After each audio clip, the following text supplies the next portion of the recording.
everyone, it's Suzanne. Welcome. This book haul is full of books for parents. Half the books are for any parents and the other half are for homeschooling parents. The reason that I purchased these books is because I would love to read them all, of course. Tomorrow would be great. I personally love books that help me be a better parent, as well as give me information on how to be a better homeschooling teacher, as well as encourage me as a homeschool mom, because sometimes it can get quite lonely and you're full of doubt, and I always need the encouragement of other homeschooling parents, and I find books a great way to do that, as well as I love hearing about what works for other people and what doesn't. We are a homeschooling family of 3. We homeschool our daughter, and we have done so since she started school, and she just turned 8, so we have just finished our 3rd year of homeschooling. I thought I would read as many of these books over the summer as I could. I'm still going for the goal of creating a magical, cozy homeschool and home where learning is part of the fun, and any books that could help me do that in a better way, I am all for. Okay, I'm going to dive in, and I thought what I would do is I'm going to separate the books. So the first half, I'm going to share with you books that are for any parents. You don't have to be a homeschooler to enjoy these books. And then I'll end with the books that are specific to homeschooling parents. Now, this first book, I've had my eye on it for a while, and I thought the summer would be a great time to read it. This is Free to Learn: Why Unleashing the Instinct to Play Will Make Our Children Happier, More Self-Reliant, and Better Students for Life. And this is by Peter Gray. And he draws on evidence from anthropology, psychology, and history to demonstrate that free play is the primary means by which children learn to control their lives, solve problems, get along with their peers, and become emotionally resilient. So his suggestion is that we should let kids lead the way in terms of interest-led studies. And he's saying that instead of asking what's wrong with our kids, it's time to ask what's wrong with the system in terms of schooling. I can't wait to dive into that. I've been trying to do a little bit more interest-led studying with my daughter, more than I ever have been before. If you saw the video that I did that talks about the summer projects we're doing this year, those projects were chosen because of Vivian, my daughter's interests. I decided to dive a little bit deeper into what she's shown an interest in over the last couple months and see how those projects go and how that learning experience goes. Now, I also have to say, it's a little bit funny to be reading this book, because if you saw one of my last homeschool book hauls, in there was a book called What Your Second Grader Needs to Know. And we're actually going to be reading some of that in our summer daily reads baskets. In homeschooling terms, that's kind of like a morning basket, except for us, we do it whenever we want throughout the day. It's not necessarily the morning, so we call it the daily reads. So yeah, we'll be doing that, What Your Second Grader Needs to Know, reading some of those stories we already started in our daily reads. The premise of that particular book is about core schooling, so core curriculum schooling in the United States, which would be, it would seem to be in direct contradiction to this book. And I think of that definition in psychology, cognitive dissonance, where your mind cannot hold 2 opposing thoughts at once. And I feel like what this is saying and that book is saying are really complete opposites. However, I'm hoping that by reading both of these books and getting more familiar also, I've been on the website for core curriculum schooling, that there's more of a gray area in there, and we'll see how that goes. And maybe if you're interested, I can do a follow-up after I've finished a lot of these books and tell you, kind of recap what I've learned and distilled from these books, especially if they've had opposing viewpoints. Anyway, if that interests you, let me know down below. And if you've read this Free to Learn, I'd really like to know what your thoughts were, or if you liked it. Please leave that in the comments. That would be great. The next couple books I'm going to show you were in a previous book haul, so a previous homeschool book haul. The one I just mentioned that also had the What a Second Grader Needs to Know. But they do fit with this overall topic. So the first one is Memory Making Mom, and this is Building Traditions That Breathe Life into Your Home, and this is by Jessica Smartt. The author is emphasizing what you can do to create long-lasting memories and traditions into your home. I love traditions in our home. We have some already, and I find my daughter responds extremely well to those traditions and looks forward to them and remembers them. I would love to hear new ideas about creating traditions that maybe I haven't thought of and things we could implement in the new year. And the other one is The Artist's Way for Parents by Julia Cameron.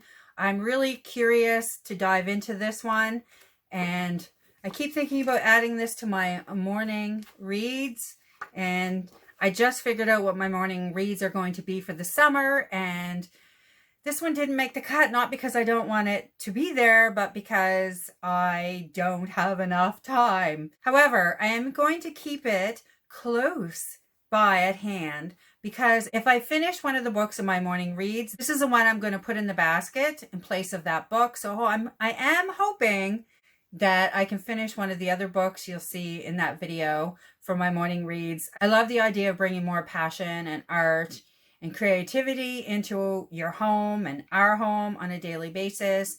And I have had great results from doing the adults version of this book myself. So I wanted to see what was in there and if I could use anything from this book in our home. If you've read this, I'd love to know what your experience was with this book as well. The Enchanted Hour, The Miraculous Power of Reading Aloud in the Age of Distraction. And this is by Megan Cox Gurdon. And I'm not sure how much is in here of a practical nature or if it's just more information in terms of what reading can do in your life and the scientific studies, that sort of thing. And what other people's experience has been. But I love reading those kind of books because you can usually glean something from that and take something that you can use in your own life from other people's experiences. So I can't wait to read this book. And I personally love reading books about books, and I love reading books about reading. And this is one that I've wanted for quite a while too. And now it's in our library. Okay, the last 3 books I'm going to show you are specifically for homeschooling parents, no doubt. The first one I'm going to share with you is A Literary Education, Adapting Charlotte Mason for Modern Secular Homeschooling. And this is by Emily Cook. She is also a fellow YouTuber, and she has developed her own reading program for homeschoolers as well. And I'm not that familiar with that program yet, but I'll leave her website down below as well as her YouTube channel if you want to check that out. I'm fairly certain I discovered this book through Science Mama, and I will leave her YouTube channel down below if you're interested in another homeschool mom.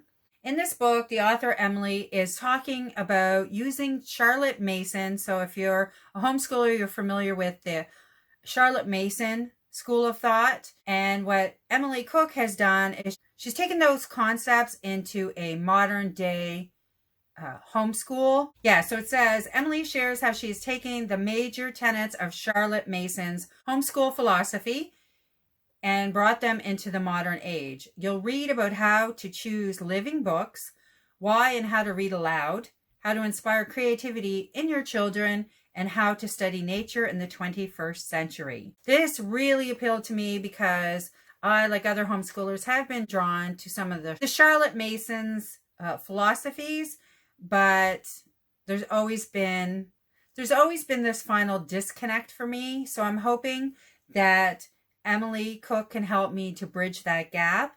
And because I love the idea of using as much literature as possible to teach our children, and the more ideas and the more tips that I can get on how to do that, I am so grateful for.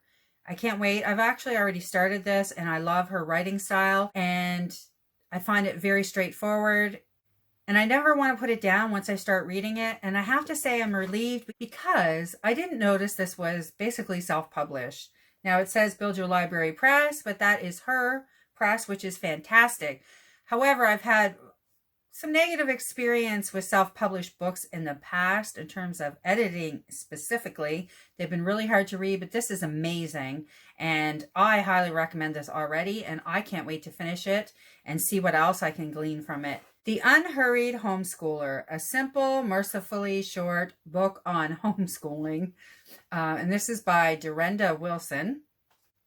And I was interested in it because I still fight the guilt about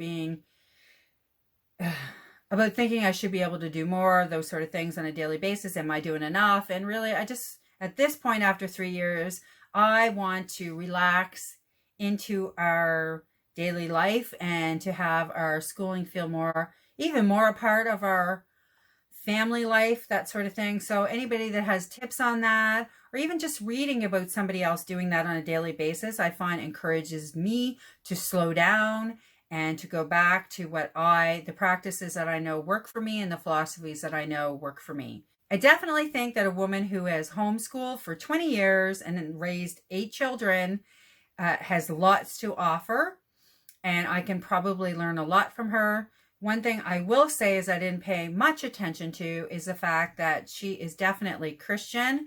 There's a lot of Bible passages in this book. And our family is a secular homeschool family. Since I've been homeschooling, I have learned just as much from fellow homeschoolers that are Christian as I have from secular homeschoolers.